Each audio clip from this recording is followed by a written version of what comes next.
Nuestro próximo invitado tiene 42 años y bigote limitado, amén de apellido ilustre. Es hijo de una ciudad y una familia que se parecen, según él mismo afirma.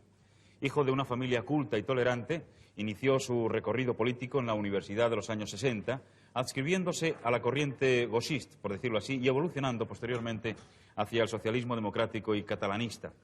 Profesor de Economía Urbana e Internacional, es nieto de uno de los literatos más relevantes y reconocidos que han dado las letras catalanas desde la Renaixença. Se trata de Pasqual Maragall, alcalde de Barcelona. Buenas noches, bona nit. Buenas noches.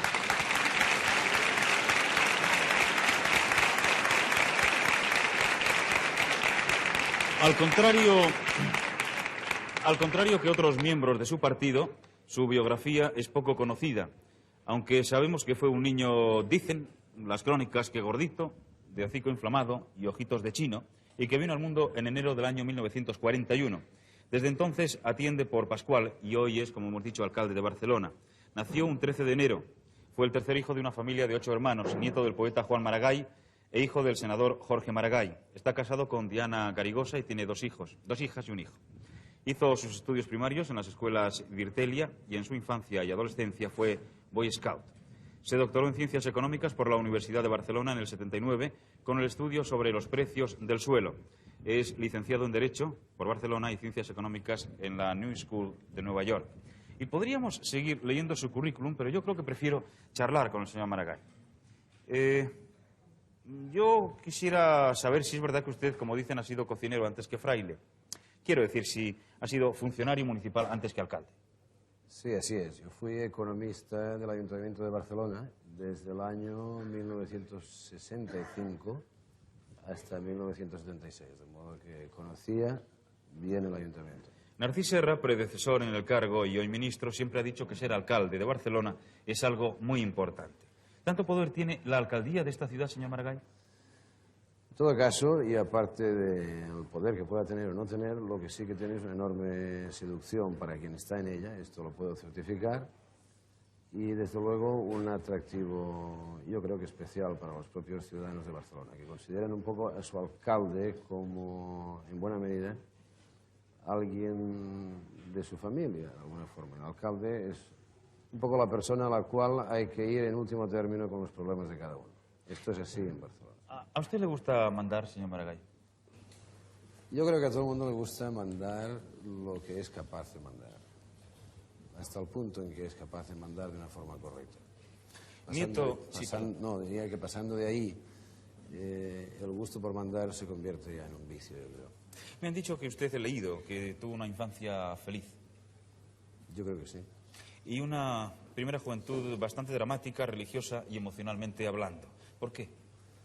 Yo creo que en la época nuestra, en mi generación, esto fue, no sé si realmente muy dramático, pero en todo caso profundamente vivido, en unos años conflictivos y en los que de alguna forma toda una herencia que teníamos de formación se estaba poniendo en crisis y la poníamos cada uno de nosotros en crisis dentro, en nuestro interior, de alguna forma. Y es cierto que en este sentido fue muy intensamente vivida y en cierto modo dramática. Usted es, como hemos dicho y como sabemos, nieto de poeta, y me parece que también ha hecho sus pinitos en ese terreno, ¿o no? Muy poco, muy poco, muy poco. Si alguien me ha informado en este sentido, no la ha informado muy bien, porque mi producción literaria es escasísima, es muy escasa. Parece ser que entre los socialistas del Ayuntamiento de Barcelona hay una terrible preocupación por cuidar su imagen. ¿Es cierto? Yo creo que pudo haberla en un momento determinado. El hecho de que yo accediera a la alcaldía, pues poco antes de las elecciones, podía propiciar ese tipo de preocupación, es lógico, seguramente, pero en este momento yo no diría que la preocupación es especial. ¿Tanto importa la imagen para un político? Bueno, la imagen para un político es como la manera de presentarse, yo creo que sí importa. Creo que no es bueno darle una importancia excesiva, pero sí hay que cuidar la presentación de uno en el sentido en que cada uno de sus gestos empiezan a ser importantes para mucha gente. En este sentido yo creo que es propio que sea así, es propio que uno cuide su propia presencia. Me gustaría contarte, si quieres, contarle una anécdota muy breve. Yo recuerdo en el barrio de Sant Andreu, en Barcelona, en una ocasión que estábamos presidiendo un desfile de collas del barrio, estaba puesta la tarima con una cierta elevación y una persona del público, vestida muy modestamente, dijo: fíjate aquel concejal como lleva los zapatos sucios. Y aquello a mí me hizo reflexionar. Para aquella persona que no podía permitirse quizá unos zapatos enormemente brillantes, era muy importante que su concejal llevara los zapatos limpios. Ahí empieza la importancia de la imagen, yo creo. Según Xavier Rubert, ustedes estudiaban Derecho Penal a la Centramina con música de Schumann y ping-pong de medianoche. ¿Esto es verdad? Esto yo creo que es verdad en muchas personas, en una época determinada, que vivimos en una universidad en la que fue tan importante, yo diría, trabajar por un futuro político distinto como estudiar. Y entonces, evidentemente, al final de curso había que hacer el gran esfuerzo final. Y ese esfuerzo final se hacía amenizado como se podía, evidentemente. Me han dicho que en materia de estudios usted era entonces siempre el más rápido, el más penetrante y el más sutil, que entendía todas las cosas con una facilidad escandalosa. ¿Es verdad esto? Eso siempre lo dicen los amigos de cada uno de uno. Y yo lo diría de mis amigos también. Y para más INRI era el que mejor y con más facilidad escribía. Bueno, ya lo he dicho que mi producción literaria es escasa. Yo he escrito artículos de economía, evidentemente, que ha sido mi profesión antes de entrar políticamente en el ayuntamiento, y he escrito mucho de economía. Con facilidad, pues seguramente, pero mi producción literaria en el sentido estricto de literatura o de poesía no es importante, no es relevante. Señor Maragall, hablemos de su cometido en este momento. ¿Cuál es el gran reto que tiene usted como alcalde de Barcelona? Pues mire usted, el gran reto yo creo que es Barcelona misma. Barcelona es un reto importante para todos los que tenemos una responsabilidad en relación con ella. Es una ciudad que demanda mucho, que exige mucho de uno, que tiene una identidad muy propia, muy particular y al mismo tiempo muy universal. Es una ciudad abierta, de modo que no es fácil conformarla. Es una ciudad que no se conforma con poco. Los que estamos entonces al frente de los destinos de la ciudad tenemos una responsabilidad enorme, y el reto que tenemos enfrente es estar a la altura de esta exigencia, difícil de complacer, pero desde luego apasionante como tarea. Además de una máquina de poner impuestos o de recoger con cierta eficacia las basuras, ¿qué cree usted que debe ser, para usted y en su opinión, un ayuntamiento? Bueno, el ayuntamiento es para mí es el gobierno por excelencia, aunque esto puede chocar un poco. La gente piensa en el gobierno por elevación, en el Estado, incluso cada vez más en organizaciones supraestatales, ¿verdad? Para mí el gobierno por excelencia es el gobierno de la ciudad. Es ese gobierno que vemos, que tocamos, que todavía podemos de algún modo controlar día a día. Y yo creo que básicamente un ayuntamiento es eso, es el gobierno que se dan los ciudadanos y que lleva adelante pues un porcentaje muy importante de los servicios públicos que recibe el ciudadano, por tanto tiene que poner impuestos para pagarlos. En definitiva, es ahí donde el ciudadano se puede ver reflejado o no. Digamos que la crítica, la atención, la mirada a veces crítica y en todo caso exigente del ciudadano sobre ese ayuntamiento es diaria y constante. No es como el gobierno de los estados, que es algo en general más lejano, sino algo muy próximo. Usted, señor Maragall, se ha autocalificado en alguna ocasión como martillo de herejes para la oposición. ¿Qué quiere decir con esto? No, yo no, por Dios. Seguramente alguien lo ha dicho. Y yo he tenido un papel en el primer mandato como primer teniente de alcalde que de algún modo tenía algo que ver con el hecho de poner a la oposición en su sitio. Tenía algo que ver con eso.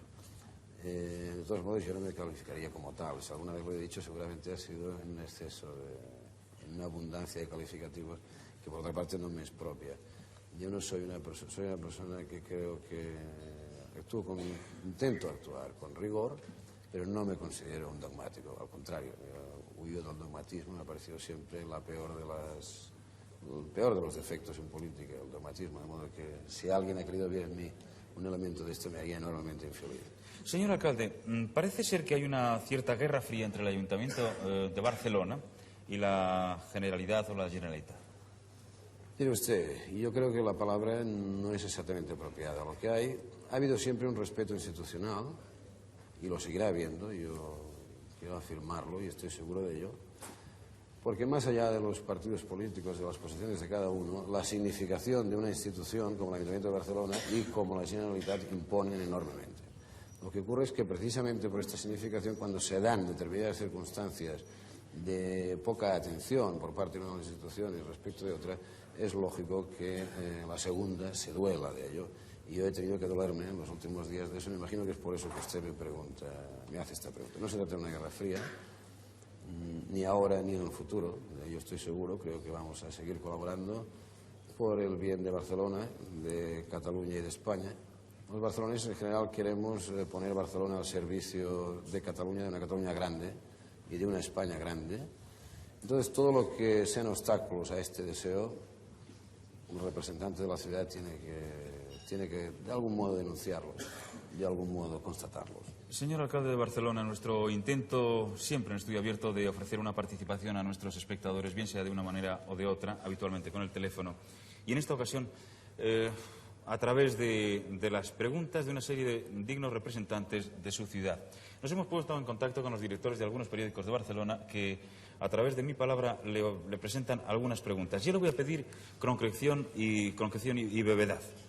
Trate usted de ser breve. El director Jaume Serrat Soller, director del periódico Avui, le pregunta a usted. En su discurso de toma de posesión dijo que Barcelona tenía que ser la capital de España junto con Madrid. ¿En qué aspectos puede ser Barcelona capital de España? Mire usted, en España hay dos aglomeraciones urbanas de más de 3 millones de habitantes. Hay dos. En otros países hay una capital, París, y todas las demás ciudades tienen una dimensión mucho menor. De algún modo, en Inglaterra podemos pensar lo mismo. En España no es así. Existen dos grandes aglomeraciones metropolitanas de más de 3 millones, de una significación de un pasado, y eso hay que constatarlo. Eso es lo que yo quería decir y lo seguiré afirmando. El Correo Catalán tiene al frente de sus páginas a Jorge Daroca. Esta es su pregunta para usted, señor alcalde. Y leo textualmente. Usted ha dicho repetidamente que el Ayuntamiento no aplicará el recargo en el impuesto sobre la renta que le autorizará la futura ley de saneamiento de las haciendas locales, pero sí que se acogerá a la posibilidad de fijar libremente los tipos de la contribución territorial urbana. ¿No va a suponer esto igualmente un incremento de la presión fiscal municipal? Mire, tanto en uno como en otro caso va a depender mucho de la ley de finanzas locales futura y de en qué medida estas figuras fiscales nuevas que se puedan dar sustituyen a otras que yo creo que están anticuadas, de modo que habrá que ver el balance de todo ello. Yo desde luego he dicho que no iba a poner un recargo así como así. Cualquier nueva figura impositiva que haya que poner habrá que ver a cuáles figuras impositivas antiguas y trasnochadas sustituir, entonces es posible que la impongamos. Santiago Vilanova Tané dirige el Diario de Barcelona y le pregunta lo siguiente. ¿Por qué el Ayuntamiento de Barcelona se hipoteca en créditos con la banca extranjera para financiar los túneles del Tibidabo y el cinturón del litoral antes de resolver los déficits sanitarios y urbanísticos de los barrios periféricos y la contaminación creciente y, en definitiva, la calidad de vida? No, el Ayuntamiento de Barcelona ha ido al mercado internacional porque el mercado interior es estrecho. Esto es evidente, nosotros no podemos agotar nuestras fuentes de financiación con nuestra repetida apelación al crédito interior. Tenemos que ir al mercado internacional, yo creo que es bueno que se haga así, y no se hace solo para los túneles del Tibidabo y los cinturones, sino también, y en muy buena medida, como es conocido en Barcelona, para el urbanismo periférico y para los déficits de infraestructura más básicos, de modo que la pregunta no es totalmente, yo creo, correcta. Jordi Domènech, director de El Noticiero Universal, le expone una cuestión bien concreta. ¿Piensa mantener el carril bus de bajada del Paseo de Gracia, que hasta ahora parece que ha producido más inconvenientes que ventajas y algún que otro accidente? Bueno, los accidentes fueron una cosa muy inicial. Ahora hace ya meses que está en funcionamiento, funciona bien, no se han producido más y yo creo que es útil de momento mantener el carril bus de bajada del Paseo de Gracia. Ginés Vivancos, director del periódico de Barcelona, quiere saber, en el supuesto de que los Juegos Olímpicos de 1992 se celebren en Barcelona, ¿cuánto cree usted que va a costar esta organización al ciudadano barcelonés? Mire usted, estamos en un estudio económico, en un estudio en profundidad. Lo que sí que le puedo decir es que los Juegos Olímpicos están retribuyendo, dando a cambio de los gastos que haya que hacer cada vez más.